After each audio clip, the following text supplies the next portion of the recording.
Jonathan Haidt says, one of his lines I liked a lot is, it's the job of the parent to frustrate their children a little bit each day. So I love that line, that there's a sense in which challenges are actually the matter for real parenting.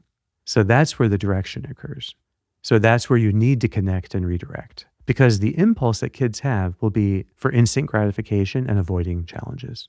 But their real growth, their real ability to thrive on challenge relies on the parent staying with them and then connecting with them.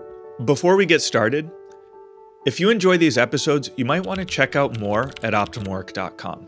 Our website offers unique content, tools, and exercises to help you thrive at work and beyond. We have an in-depth masterclass covering our entire theory of growth, daily recommendations for personalized advice, and a platform to help groups and organizations learn and practice optimal work together.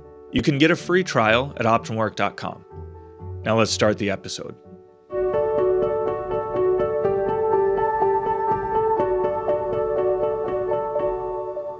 Hey, this is Sharif here with another episode of the Optimal Work Podcast, joined by Dr. Kevin Majeres. Kevin, good to be back here with you again.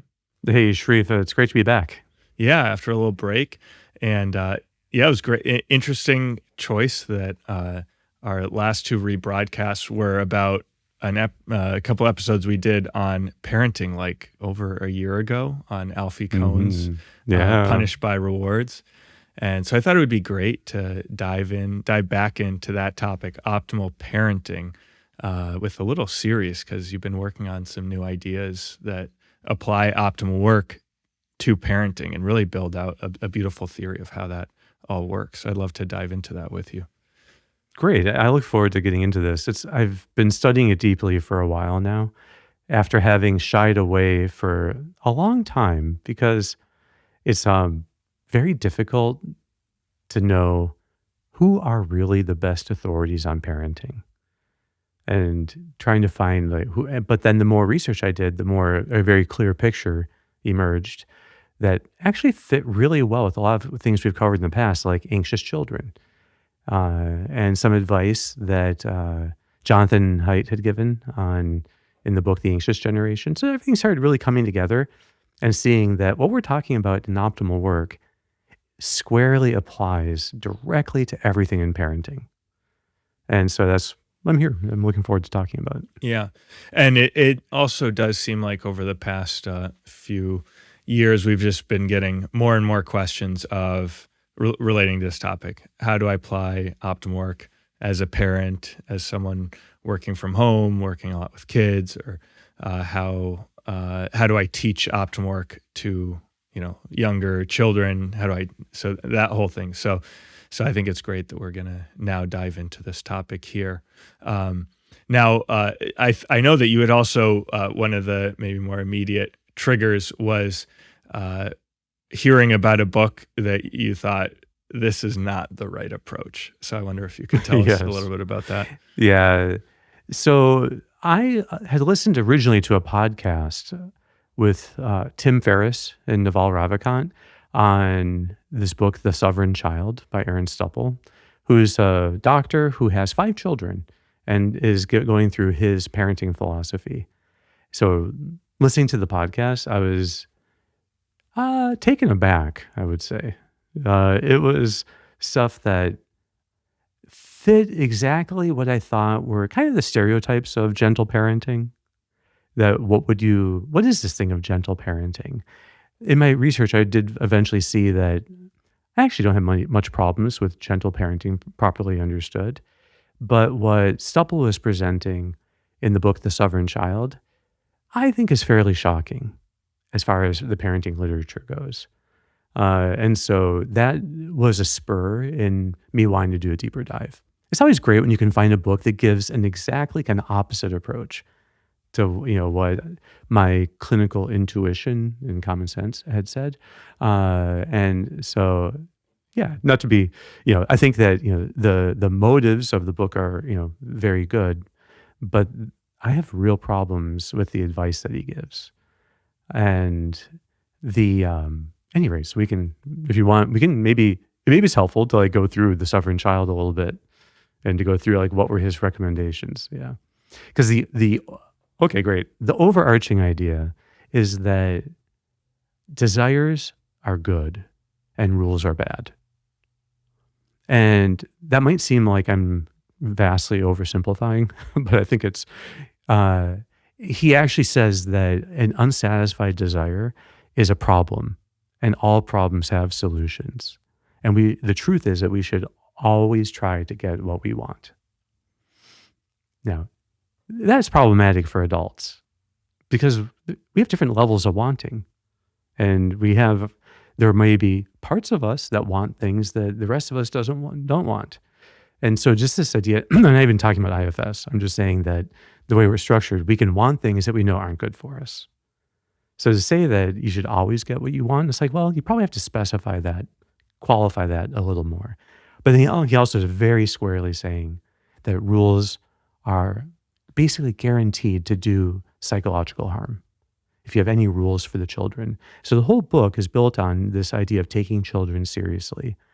It's a movement that comes from David Deutsch, and they say kind of founded on the epistemology of Karl Popper.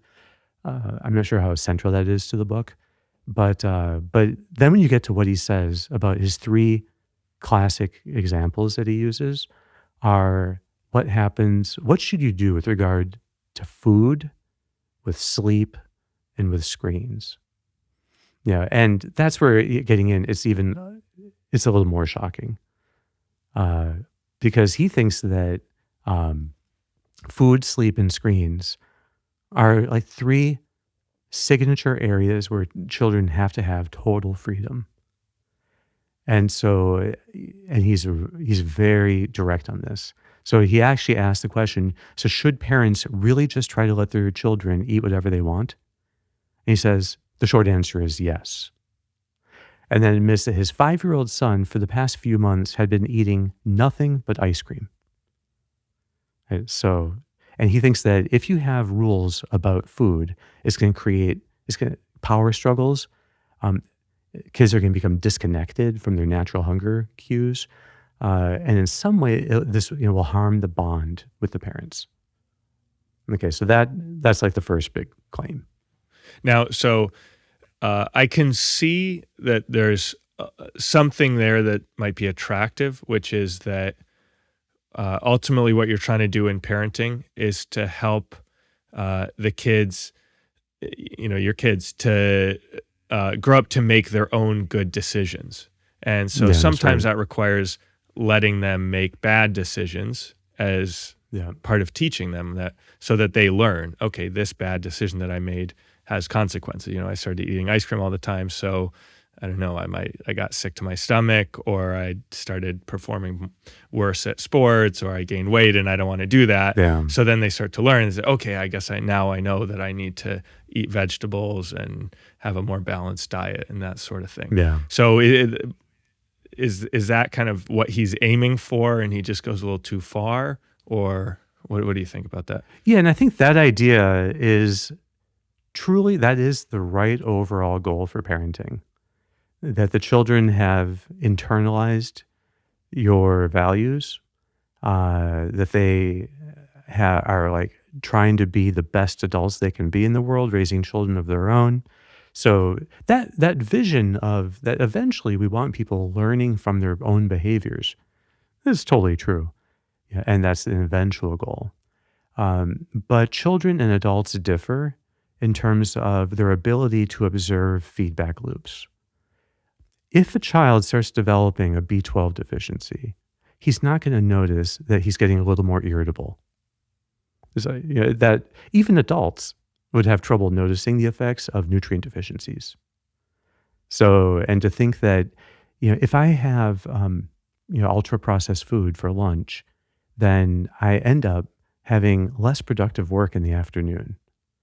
Now, it is hard for adults to make that kind of connection, even though they might be, having like A/B testing all week, every week. Whereas sometimes they have a really healthy lunch and they work great, and sometimes they have a bad lunch and they work poorly, and it's hard for adults to put that together spontaneously. But for children, it's just impossible. You can't have the negative consequence can't happen 6 months to 6 years after the behavior. So, and we can get into more reasons why this particularly is challenging. Yeah, so we'll come back to that. This idea of can children learn from in the way he's saying.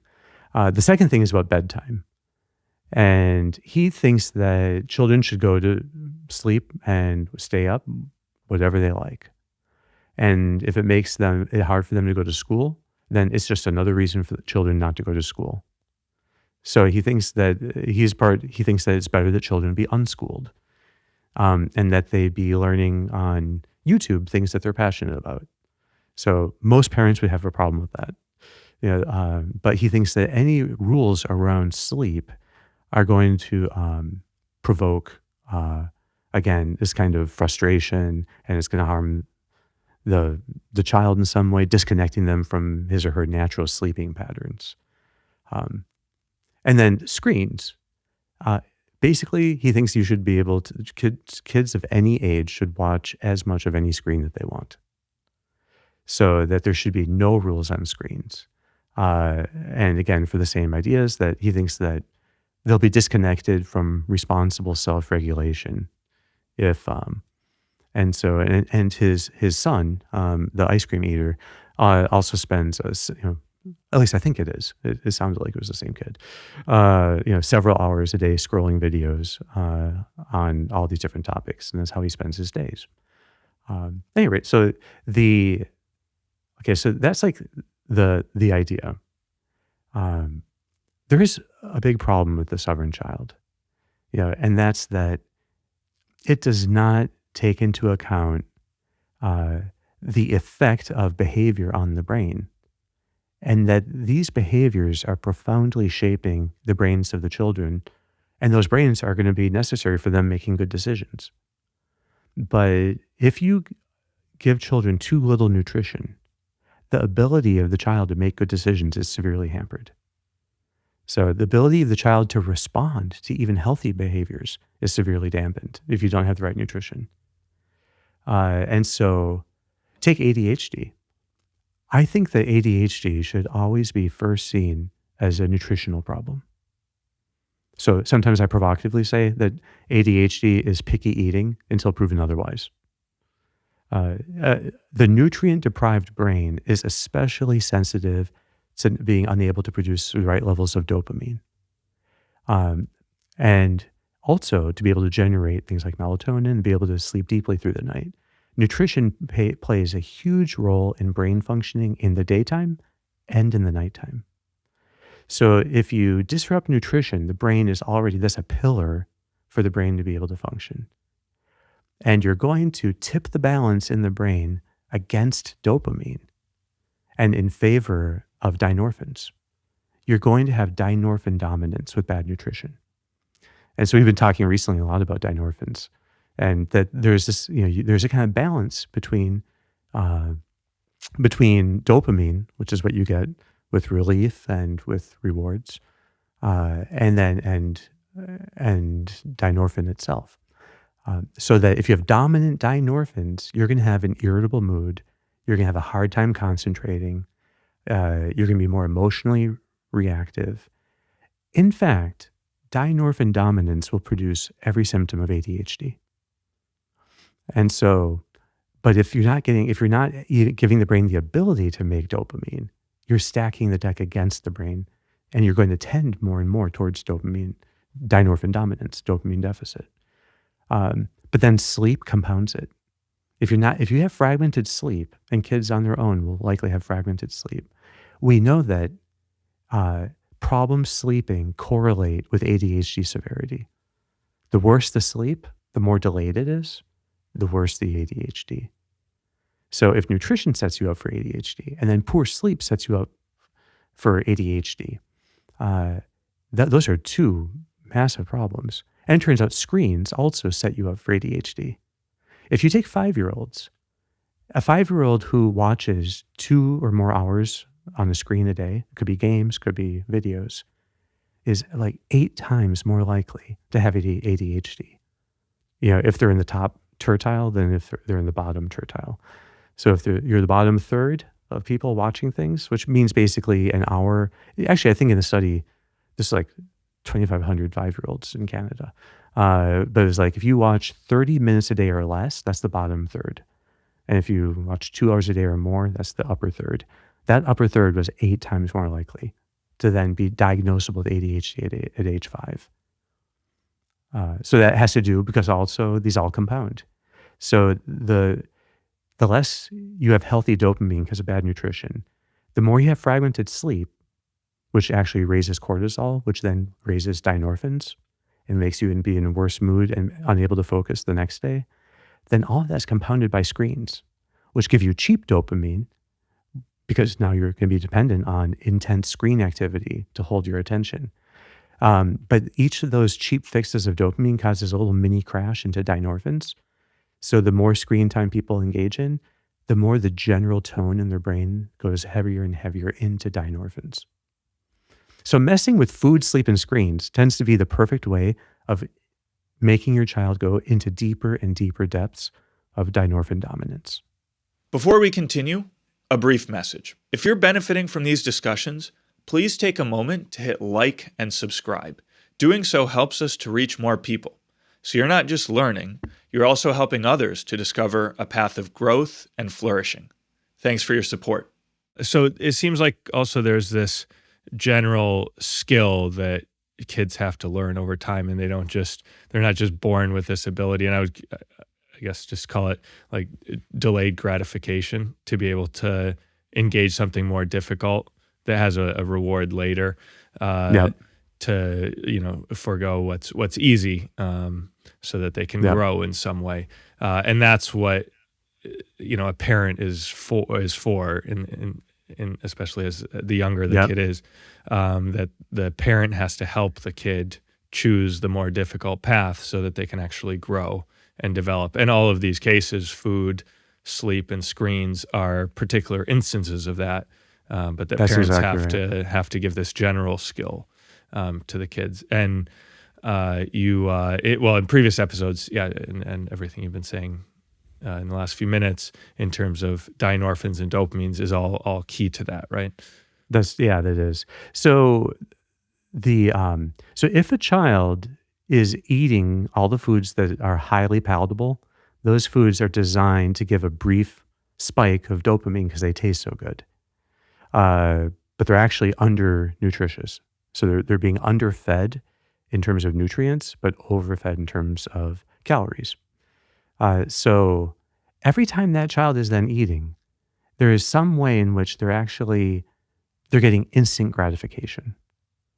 But instant gratification like that, and this also happens with screens, where they're continually seeing, highly palatable things to view. It's like, the equivalent of ultra-processed food is YouTube Shorts.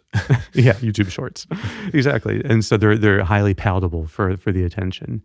So they get these continual little bits of dopamine but the fact that they're avoiding discomfort and pursuing immediate pleasure results then in this biopponent process. They're going to get an upswing of dynorphins right after that. You always get a little mini crash. So that's the problem with highly palatable things, is that they fool us into thinking that this is exactly what we're looking for, but it's not. So, and then you get this crash. And with ADHD, and it'd be great for us to talk more at some point about ADHD, but it's best thought of as a little micro addiction. You get little bursts of cheap dopamine and then little mini crashes happening all the time. But the result is that the dominant tone ends up being dominated by dynorphins. So if you want to lower your energy and lower your mood, well, then continually pursue highly palatable food and entertainment. That continually seeking for those things is guaranteed to cause this lower baseline into dynorphins. It's going to lower your baseline mood. But the more it does that, the more dynorphins counteract dopamine, meaning it's actually harder for the prefrontal cortex to think about consequences, to measure them, and to, in fact, attend to anything. So you're going to have lower motivation, poorer impulse control, which is going to lead to more compulsive, taking in of these highly palatable foods and entertainments. So the child's brain is not designed to resist that. So for adults, we actually have an upper cortex that's fully functional. So its first job is to actually delay gratification and welcome dynorphins. So that's the key, that you can actually see that, okay, as much as I would want this right now, I'm going to wait. That gives you a dip into dynorphins, but then you actually get a subsequent upsurge of dopamine as a result of that little victory. So that victory gives you dopamine, a boost, which you can then actually do the second thing why we need a cortex. So the first is to delay gratification. The second is to actually invest the coming little burst of dopamine into some new challenging behavior so that you can master it more quickly, whatever that might be. And then the third is to actually set up a regular challenge on that theme so that you can be maintaining dopamine in the long run. The more you work into your life, embracing little acts of discomfort, the ideal is setting little challenges that will stretch you. The discomfort of the stretch is the perfect dose of dynorphin. And that's actually how you guarantee rising and rising levels of dopamine. And so the result is that embracing discomfort actually leads to higher levels of energy and motivation. But children cannot do that on their own. They don't have a prefrontal cortex that is ready to do any of those jobs. So parents are there to supply the prefrontal cortex for the child. And parents' job is to help the child to embrace the discomfort, to help the child to chart a course of growth, and then help the child to be able to consistently maintain a certain level of challenge in their life. And so that actually becomes a way then of understanding the entire field of research into optimal parenting. I love that, Kevin. You said it so calmly, but it's such a big idea. It's so good that, so I love the idea of the parent being like donating their prefrontal cortex to their child. It's a beautiful thing. Yes, because we just know that neurologically children are not capable of sustaining challenge, like living, in their life without a parent to help guide them. Mm-hmm. So it's expecting too much. But so the bond that the parent has with the child, that is the crucial link. When a parent bonds with their child, their prefrontal cortex is now available. And if the parent can be helping the child to see that this discomfort, although it's truly uncomfortable, is actually not bad at all. It's perfectly normal and it's temporary. They can actually help the child learn to welcome it. So Daniel Siegel, he always emphasizes, like books like The Whole Brain Child or No Drama Discipline. I like all his stuff. I don't know if it's the complete picture of what I would call optimal parenting, but it's pretty close. And he always says the first thing you have to do when you're needing to discipline a child, first connect and then redirect. Mm-hmm. If you just redirect without connecting, you're missing this chance. Connecting at the level of whole attention, warmly validating, that's such an important thing that we should probably at some point go much more deep into that. But it's the first step. Yeah. So, and I guess this is a framework for, you could just use the term optimal parenting, which is great. Yeah. Maybe the title of a future book, although I don't hesitate to make promises like that right now. So we're talking about in the context where a child is facing a challenge specifically. So optimal work is about helping children engage challenges in their life. And so there are going to be other areas of parenting where the framework that you're about to lay out and that you've been laying out for a minute or two is going to apply slightly differently. Is that right? And yeah, that's right. Okay. So, just to make a plug though, I would love for people to check out the Reframer on optimal work, because the entire approach of optimal parenting is actually we've built that into the Reframer. So if you go to the Reframer, the premium Reframer, and you say, help me with my child, and you say what the challenge is, the Reframer will actually take parents through the steps that we'll be outlining in future episodes to help walk them through. But people can get started now and seeing what it feels like and how you go through it. Yeah. So let's just lay out these three stages, right, or steps right now, uh, and then we can dive into each one in a subsequent episode. So first, you had mentioned connection, connecting with your child as they're going through some sort of difficulty, uh, as they're facing that dip and that dynorphin dip, right? Yes, because when everything is easy and fun, the parent is like is there enjoying life along with them. But where parenting is really needed is when the child faces a challenge. And they may be tempted to get relief from the challenge by avoiding it. So parents are there to help children thrive on challenge. Jonathan Haidt says, one of his lines I liked a lot is, it's the job of the parent to frustrate their children a little bit each day. So I love that line, that there's a sense in which challenges are actually the matter for real parenting. So that's where the direction occurs. So that's where you need to connect and redirect. Because the impulse that kids have will be for instant gratification and avoiding challenges. But their real growth, their real ability to thrive on challenge relies on the parent staying with them and then connecting with them. So the first thing is learning to more deeply connect. And it's good to see that when there's discomfort, children are in fact, everyone, we are highly bondable. The moment of suffering is actually a moment of intense bondability. And children are just designed, it seems, to be able, when they're suffering, the bond with the parent is it's like the key fitting in the keyhole. That's exactly what the child needs.